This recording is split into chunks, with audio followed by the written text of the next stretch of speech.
Hello. Hi, we are Doctors Jennifer and Jake Dean Hill, and this is the Doctors J&J podcast. We are so excited to be here with you today. We are both licensed therapists. We work together, we live together, we lead together, so we understand the challenges of being able to work peacefully and harmoniously together. We have come up with a simple, concrete solution. It's called Wear Two Crowns. Wear Two Crowns is all about equity, learning how to bring out the strengths in each other, and learning how to share the power in the relationship so that we can all be better together. Each week, we're going to give you tips and tools and strategies and even personal stories to help you wear two crowns. And we're going to invite experts in the field of relationships that will help to educate us, inspire us to wear two crowns as well. Yes. So tune in each week. We look forward to our time together. Hi, welcome back. Doctors J&J podcast. We're back. Another episode. Here we go. We are. Here we go is right. Today, we really want to talk about something we're really passionate about, and that is complementing differences. This is something that is really typically hard to do. As soon as we identify differences, we start to become pretty critical of the differences. And I know that's taken us a while. We have not, by any stretch of the imagination, mastered this. But we are still continuing to work on the concept of really complementing each other. Exactly. Yeah. Differences can be frustrating. I mean, there is a reason why opposites attract. Just reminding you that you chose this for your partner, even though it can drive you crazy. Yeah. Downright annoying. Yeah. But today we're going to talk about how to just get past the frustration and really appreciate and, develop a powerful partnership. Absolutely. With those differences. Yeah, we want to talk about how to build a powerful partnership by complementing differences. And then we also want to talk about how we break down or we block a powerful partnership by not complementing differences. Right. We can be experts in both. We can definitely have built up. And then we have also blocked each other from being powerful partners together in whatever we do, professionally or personally. For sure. Yeah. So building a powerful partnership. Let's start there. What is it like to build a powerful partnership? That's a mouthful. Say that 5 times. Powerful partnership. One time will do. Yeah. Okay. I got it. You got it. So the top thing is we really need to know your strengths and your weaknesses. And one of our favorite tests that we love to do on this is called the VIA test, which is the Virtues in Action test. And this can be accessed on the University of Pennsylvania website. And it is, there's a lot of tests they have on there, but the one that we really like is called the Character Survey test, which is the VIA. And we really like this one because it's about character tests and it comes from a strengths perspective, which we love to do, and positive psychology.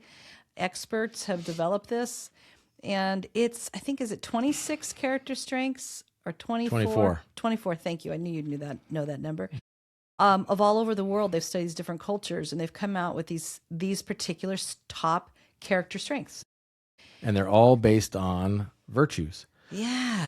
Yes, are all based on the virtues like of wisdom. Right. Yeah, justice, I think, is another one. Yeah. And so, yeah, it's super cool. And one of the fun things about it is after you take the test, and it's kind of a long test because they're testing you on 24 character strengths, but once you get done, they rank all of the character strengths in order for you. Yeah. And so I like to joke with people that says, oh, that's not a weakness. That's your 24th strength. Exactly. So think about it this way. I mean, technically we have no weaknesses. We just have lower ranked strengths. Absolutely. I love that. And I love that concept. And the concept of this too is we don't try to develop the lowered ranked strengths. We really try to stay in those top 5, 10 strengths that you have. Right. And you operate according to those. And you really, what we like to say is stay in your lane. If you're great at leadership, then you rock it and you become a good leader. And you lead regardless of your gender or your stereotypes or anything like that. Right. You take that role as according to the strengths. So this is a really fun test that we really encourage our couples to do, so they can understand what is it that they're strong in their character, so that you are operating according to that instead of operating according to maybe what you were told you should be, or maybe what you saw your parents. Right. And like I said, it doesn't have anything much to do with personality. Right. It has to do with your strengths. Exactly. So the VIA test, that's really good for be able to identify the strengths, because again, you can't compliment with something you don't know. You have to know your own personal strengths. And I still keep forgetting my top 5 strengths, but I know I'll see them. It'll jog my memory when I kind of see some of the strengths. But I know one of them in there is humor too, which we both have. Yeah, we which is both kind of have in our top 5 or 10. Right. So we definitely like to play and have fun. Right. And that's something that is also, you can use your top strengths to be able to repair. Like if there's a fracture in the relationship, we can use some humor to kind of repair some of the fracture and to alleviate the frustration. That's a fun way. That's a fun way to Right. heal and to build something. Right.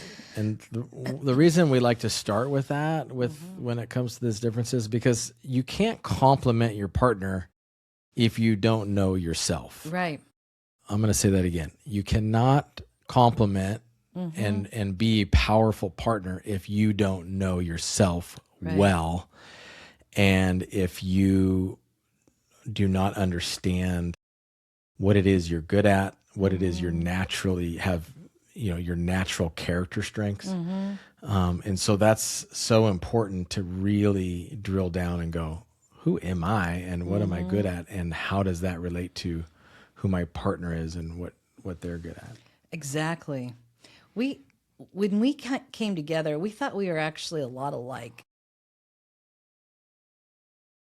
Boy, were we wrong. We are pretty different, delightfully different, we like to say. Delightfully. Sometimes disastrously different, but we are very different. And if we can keep dialed in on our strengths and our concept of wanting to blend and work together, we really can have a really powerful complement to one another and a powerful partnership.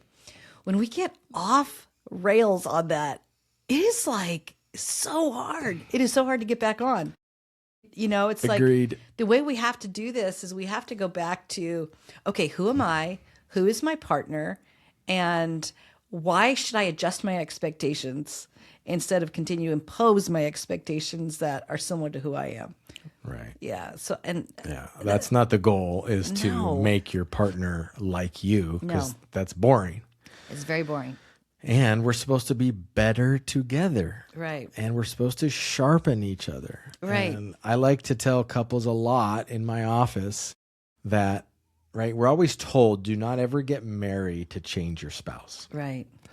But I like to turn that on its head and say, you better get married to change yourself. Yeah. Because if you get married or you're in a relationship and you're determined to basically say, this is who I was when you met me, this is who I'm always going to be, and you have no intention of growing and changing, what is the point? Right. Like, why are you in a relationship if you're not committed to sharpening one another, being sharpened yourself, and making changes for the better? Absolutely. I think too is, as different as we can be, also understanding, like we talked about, humor. I think spirituality is ironically very high. It's in our top 5 for both of us. And so that's a really beautiful connection point for the two of us in developing our spiritual life. And that is our greater sense of purpose. What do we give worth to, or what do we worship?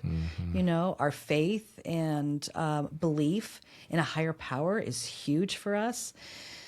It guides us in our morals and our decision making too, and our purpose and intention in what we do. So also being able to identify your strengths, not only complement, but also to combine. Oh, right? yeah. If without our faith and without our relationship with God, that's our life source. That's what we draw our energy and obviously our love source. For us to be love centered as a couple. Absolutely. Versus fear centered. Right. Which is what happens when we get out of the appreciation of the differences, we forget, oh my goodness, assume the best. This person is not like me. And therefore, I need to adjust my expectations. Of course, this could go beyond marriage. I mean, we could do a whole curriculum on that as far as being able to understand people's differences and to adjust expectations, give a lot of grace, a lot of space for people to be able to be who they're divinely designed to be. Understand that we're all a work in progress and process. And this is something that nobody's arrived. Nobody's arrived. Right. So to dismiss people, discount them, judge them prematurely before getting to know them is disastrous. Not only, again, in marriage, but in families, systems, organizations that we work with as well, right? Totally. All right, so I want to talk a little bit, if we can, about some of our differences, because this was a game changer for us. And we started realizing, oh my gosh, we're so very, very different. We did talk about some of the VIA tests, and we have some of the similarities, spirituality. Wisdom was a big one for me. Wise age, I guess. Yes, you are very wise, honey. Yours was super high in spirituality, which really surprised me. Not that you're not spiritual. It's just that I think you're just a very fun-loving, kind of extroverted person that's always kind of taken me off guard. Like, how does somebody so fun and outgoing also have this depth to them? So that's been a nice surprise early on. Remember, we've known each other for, oh my gosh, well, we were college sweethearts, but we didn't start dating until our senior year in college, and then we started to know each other a little better. Long time. All right, so some of our differences and similarities, I've talked about some of our similarities, but some of our differences that we've really had to identify so that we can appreciate. I'm going to say that again. We've had to identify our differences so we can appreciate them, not try to persuade or change the other person. And some of our differences are I would say I'm kind of more of the people person, and Jake's probably more about the process.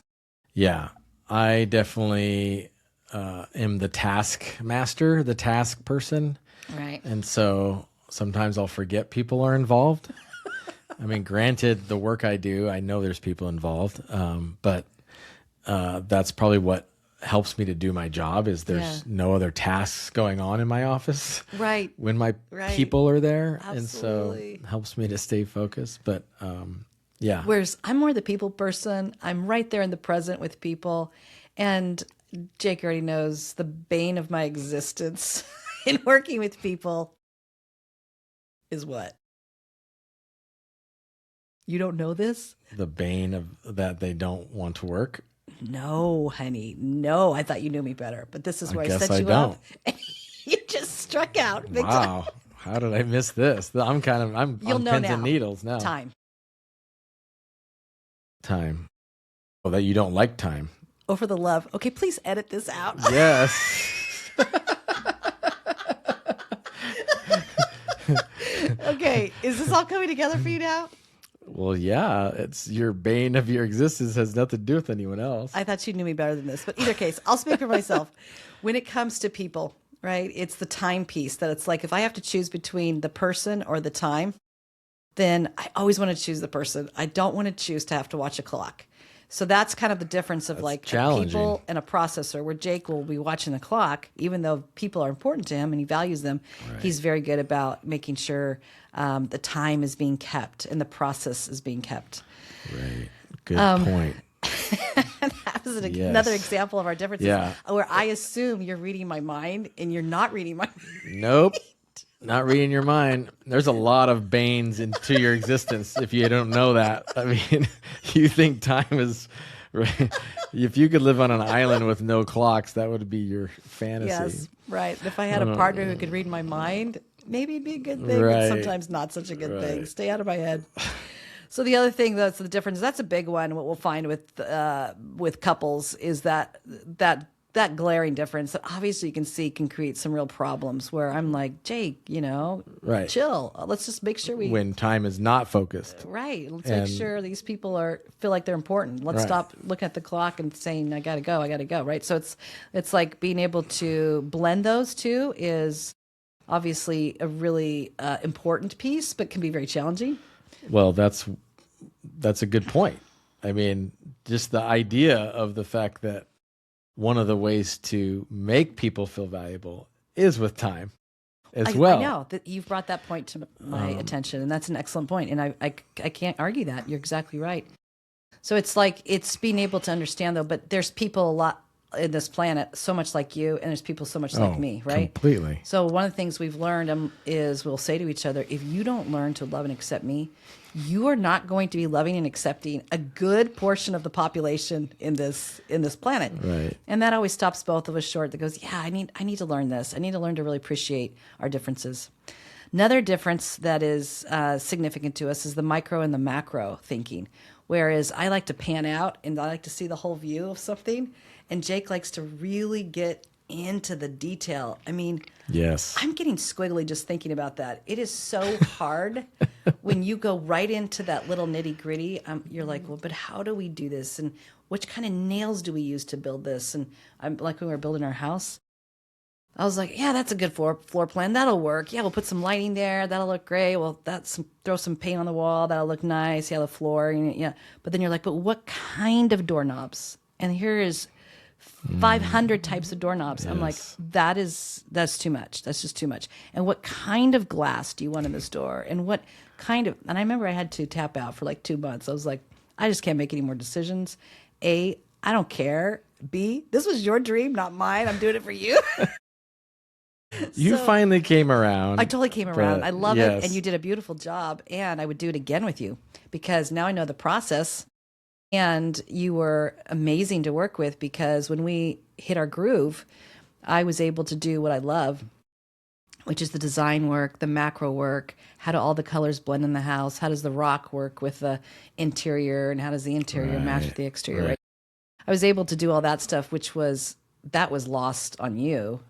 That kind of concept. How it all comes together from the big picture. But yeah, that's where you and I complement each other very well. Until we didn't. Right. Yeah. When we can respect each other's differences. Right. And understand this is what you do well. This is what I do well. And for the sake of efficiency, we gotta learn how to complement, work together. So building the house was a really great exercise for us to really lean into our strengths. It causes a lot of divorces. It so does. The fact that we're still together. And living in that house. We're living in that house. Some people have to move out because there's so much toxic energy with it after they build it. But yeah, we've been in about 15 years. That's a victory. It is a victory. Yeah, so that's the macro and the micro is the differences on that. And once you can appreciate that, the other thing is you have to put down boundaries on that and say, hey, I can't go down to all those little decisions. Right. How about you make those decisions privately, and then let's come together and have that conversation once you've made them. Which is one of the things we've learned about each other is that I can get you off track with when I'm trying to nail you down on the details, when you're trying to design and cast a vision and do the macro part. And so we've just learned that there's timing. Like she needs to do her visionary design work, and I can't be in that process because I'll be trying to nail her down to the ground of all the details. And then when she's ready for the details, then I can step in. So absolutely. We've definitely learned a better way to do that. We did, and we are. We're still learning, right? And every time we take on a new project, podcasts included, we learn, okay, I can only handle so much of your part in this. And we both say that to each other, and then we kind of have to time out from each other and then circle back around and do what it is that we each do well in, and that can work really well. And that's just a workaround when some of these differences is to take time outs, be able to express what you want and what you need, and show appreciation and acceptance of the other person. For sure. Another difference, extrovert and introvert. And Jake is definitely, I would say, high extrovert. Although as you age, it seems to me like you have a little bit more ambivert. I definitely have more appreciation for the introvert activities. Enjoying my alone time. But yes, I mean, if you look at the true definition of introvert extrovert is where do you go to re-energize? Yeah. I definitely get energized by being with people and when I'm depleted. And when Jen is depleted, she definitely wants alone time. Right. And So it's been fun to navigate, but it's also can be frustrating for a lot of couples because they're constantly trying to pull each other one direction or the other. correct. And a lot of times we can shift and change, especially in different stages of our life. I remember when I first tested out on that, I was high extrovert. And then I tested a little bit more introvert. And now I probably would put myself more at what we call ambivert, which feels like a really great mix of the two. And I love it with Jake. Sometimes I'm like, I just want to be able to go inward and just kind of have some settling time. And he's like, no, let's go play pickleball. Let's go hang out with these friends. Let's go do this. And I'm like going, well, and I go and do it. And I love it. I have a great time. Right. And then likewise for you, there's times you've said, I've really come to really love my alone time. And I'm like, yeah, isn't it fabulous? Alone time's wonderful. Yeah, it's definitely another one of those things where I've been sharpened and learned instead of just going, no, this is who I've always been and always going to be. It's like, Right. Another area too is concrete versus abstract thinker. So abstract thinker is a little bit more artistic. Everything connects, and the concrete person is like very concrete.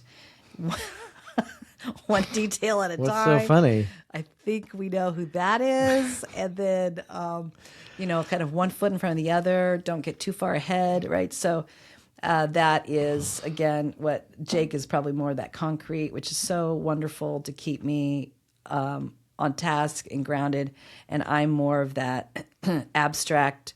And I would say put with that a visionary, where you're more of the administrator. Right. It's another way of saying, big picture, detail, whatever. But I think it's so funny how many conversations end in frustration when Jen is saying something that is somewhat vague, and she's just throwing out random details that what I don't realize is they have no relevance to the message. And she's like, just hear my message. And I'm like, but who and where and what are you talking about? And it's like, that's not important. And I'm like, then why are you using, so. It makes it hard for you to listen. Because I'm so concrete. I'm like, well, what? This happened last week? Well, no, it was last year, but that's not important. I'm like, oh, okay. It's very true. We had to learn. And I think part of it, too, is I'm an identical twin. So my twin and I, it's like we could just read each other's thoughts and minds a lot. And then I married this Yahoo, right? Hey. And boy, he can't even seem to pick up on what I'm laying down or understand or whatever. So I had to really learn how to be a more articulate communicator, understand that not everything is connecting for people, that he's not reading my mind, and I have to be able to say and think a full thought. So I do think that's just a little unique challenge with being an identical twin. How many times we just kind of just seem to know where we were at and pick up on whatever the other person was laying down. Yeah. You guys had partial ESP, I think, because which we definitely don't have. I mean, there's not any telepathy going on Which here. was just so beautifully displayed earlier in this conversation. Right. Where you're like, exactly what I'm Don't thinking. you? You're like, what? Yeah. You can't fake that. That's us. That's us in real life. Exactly. Another example of our differences is, oh my goodness, change. I like change. Jake does change kicking and screaming. I mean, even down to his clothes. Can I just tell everybody this? Because this is your secret. Now it's going to be out. But since people don't see you every day, you usually have one uniform that you wear. Hey, everybody else does. Why can't I? So he picks out his outfit for the week. Heaven help us if it doesn't all match, because he wears it the whole week. And I'm like, please, this is an insult to my eyes. Could you please at least change your shirt, right? But It's very convenient. yeah, For the record, I do wear an undershirt. that's true. So And you do change your undergarments. I do change those too. So yeah, we're not wearing all of the same clothes, but yes, that is definitely something that, It's practical. Same. I eat the same. I could true. wear the same. I think you Jen would change where she lived every 6 months if she could. and then regret it because I moved Right. away from all my friends. Exactly. You know, I remember this from your mother when she said that the only thing you would eat as a child was peanut butter and jelly. And if she didn't give it to you, you would throw it off your tray. Hey, I mean, it was pretty clear. Pretty clear what was acceptable on that high chair tray. Absolutely. Where I am known to have a very developed palate. Well, I'll eat anything and everything. And You just can't go wrong with PB&J. you can't go wrong with PB&J, but you can't do it every day. Well, I can. This is true. You can. That has been some tension because if it's your night to fix dinner, PB&J. No. it's always the same. Yes, it is just not fun. I'm like going, you've got to expand your repertoire. I mean, once a week, I've always figured, I mean, it should have at least the same thing once a week. I'm not asking for 7. No, at the same time, you've come pretty close because you've graduated from PB&J's to burritos. Yes. Now, here's the thing about burritos. You can have breakfast burritos. You can have lunch burritos. Oh, and everything you can have fits a in wet a tortilla. dinner burrito. So it's Oh, like there's so many options with burritos. there is. And he can put anything in it. So, And who doesn't like a good burrito? well, you have burned me out on burritos. So you are not allowed to ever make me another bean burrito or PB&J. I think those two things are off limits for our menu. But Right. you can make them all you want. But if you're making for the two of us, yeah, I've had to say no more on the burritos. So yeah, change can be really different. Typically, you'll find opposites attract. And this is where we attracted beautifully, very oppositely of one another in our change and who we are. Another thing that's really common, what we deal with quite a bit, is neurodiversity and neurotypical. And this is where a couple can have a neurotypical. Typically, there's one person that has a neurotypical brain where they are a little bit more easy, average, I guess I would say, Right. where it comes to how they process information and how they relate with people. And then there's neurodiverse. Yes. So that could be everything from ADHD, spectrum. Yeah. Which is, Sometimes OCD falls into that. But it's just your brain is wired different. yeah. And it's definitely more compartmentalized. It's more detailed. And sometimes we miss cues that neurotypical would miss. And so it's good to know that about each other because it has alleviated a lot of frustration for us when we just assumed that we were just trying to frustrate each other. Yeah. And then it allows us to say, okay, who's great in this area? Right. So then the other Right. person steps in line and follows in suit. Right. So the disasters come when you step out of your lane and you start to dominate or railroad your partner because you think you know what's best. Right. Well, that's So- when you're thinking that, going back to our blue and pink make purple analogy that we use a lot with making purple, that you think that your color is the best. Yeah, you think your color is the best. So let's talk about blocking behavior Yes. for powerful partnerships. Yeah. Basically, blocking is when you are basically getting out of your lane Right. and you're swerving into your partner's lane, and either you're trying to tell them how to do things in terms of what's right or wrong, but also it's when we are taking over in terms of, once again, thinking that our color is the best and that there's not an appreciation for the differences, and we're blocking by not appreciating and not welcoming and not blending. So the blending part is the hardest part, which once again is the literal translation of the word to be married, is to blend. And so trying to understand how we block each other, but also a lot of times we can block each other without even realizing it. Yeah, absolutely. And this is where we move out of building and blending, and we move into blocking and frustrating. Right. And it's very disrespectful. I would say blocking and building. Oh, we got a lot of B's here. Oh, bullying. Bullying, color bullying. Yeah, did I say bullying or did I say building? Bullying.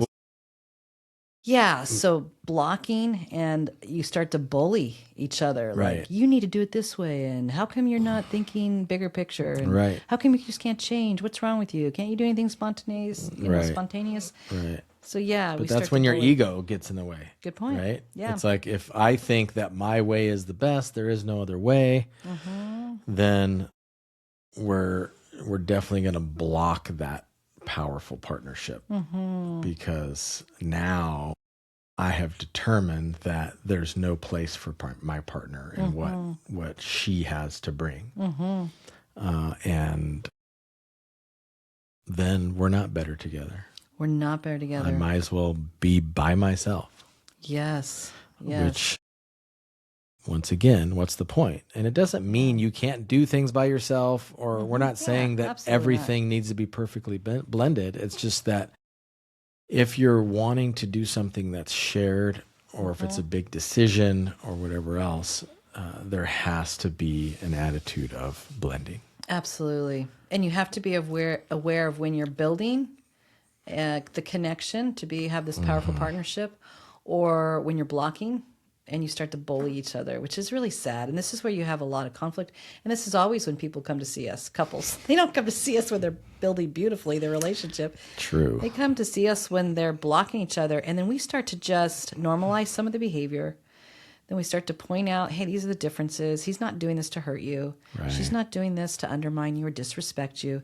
These are just the differences coming into play. And there's misunderstandings that are coming between the two of you. Right. And couples underestimate how much damage can be done by not addressing that.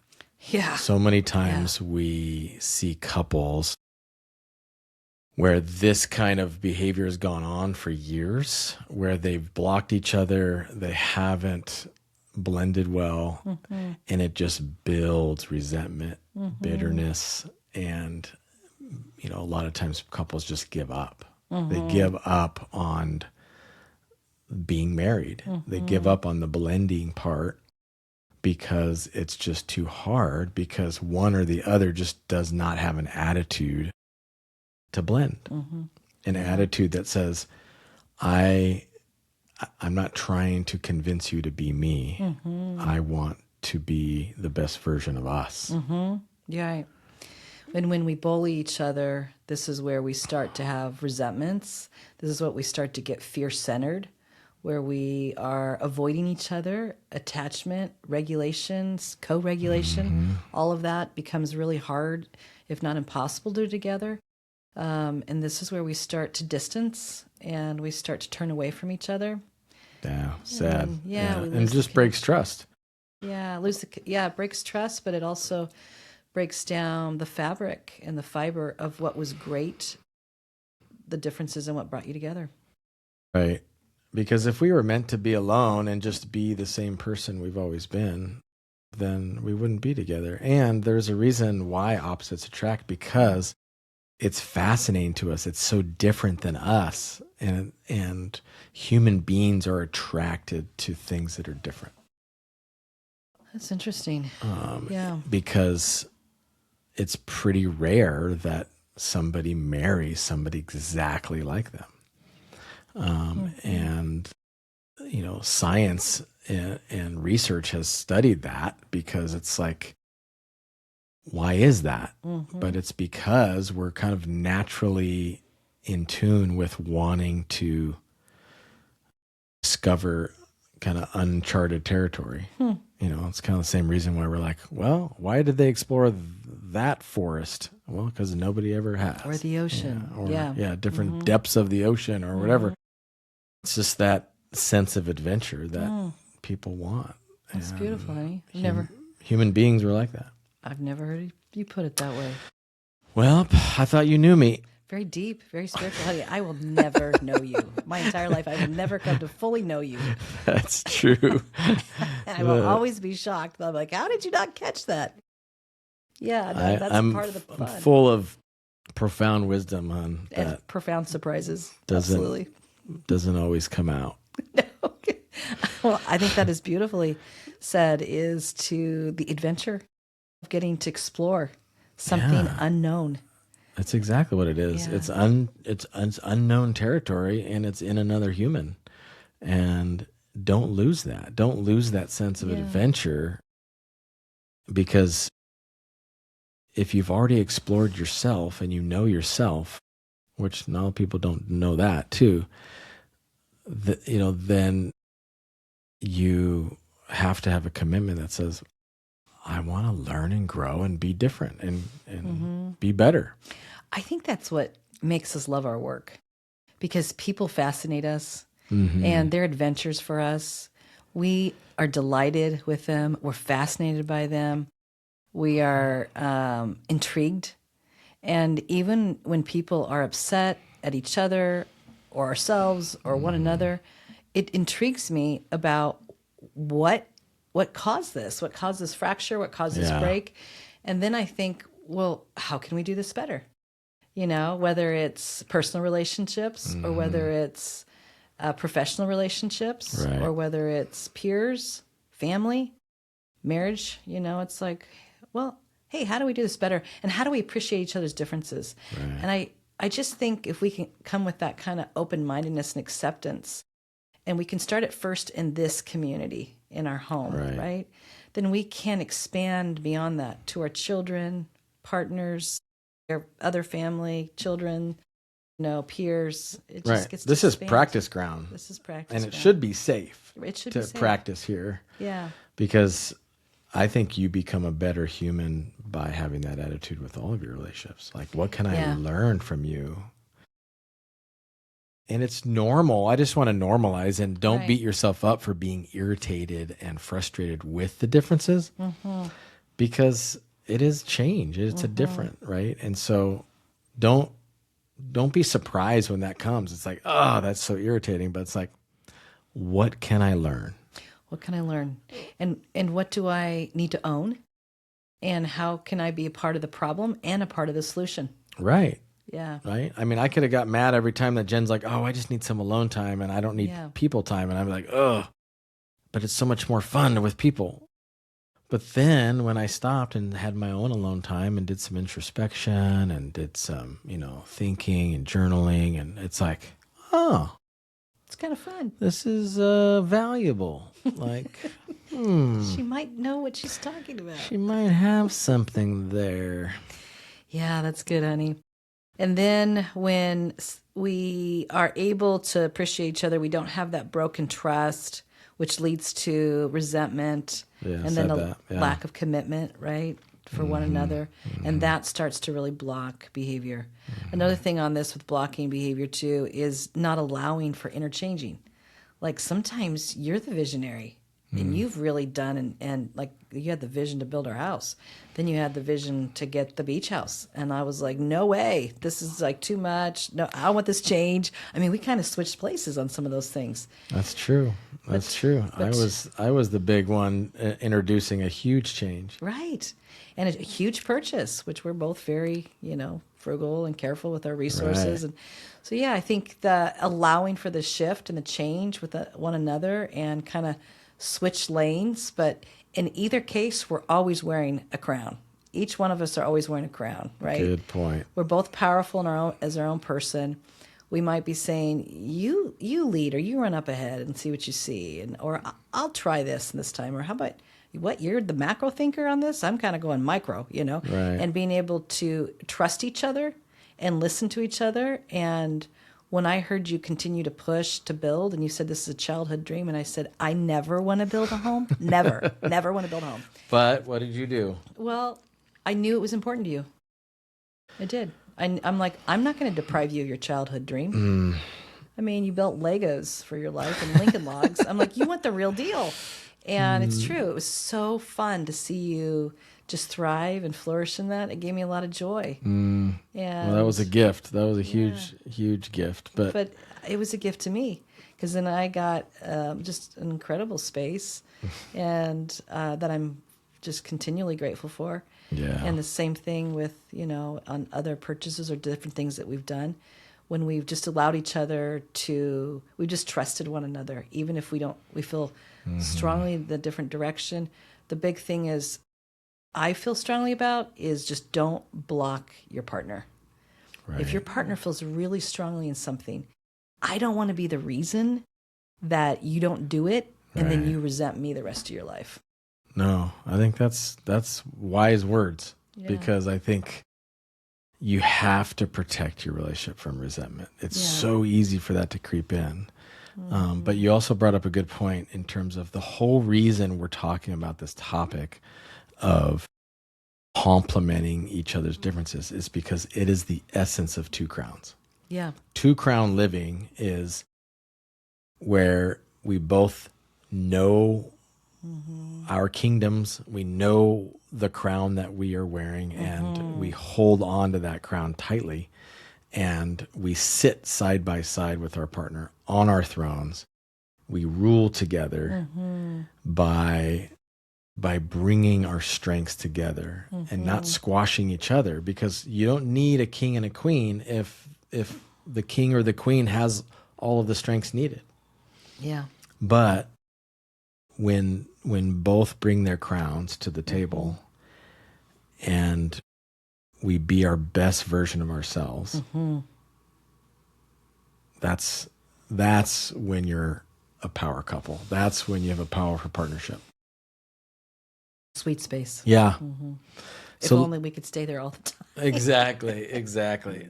Let me give them a crown jewel. Sounds good. Crown jewel, as you know, that's our big takeaway, is I want to encourage you, know what builds and know what blocks your powerful partnership and keeps you from wearing two crowns together.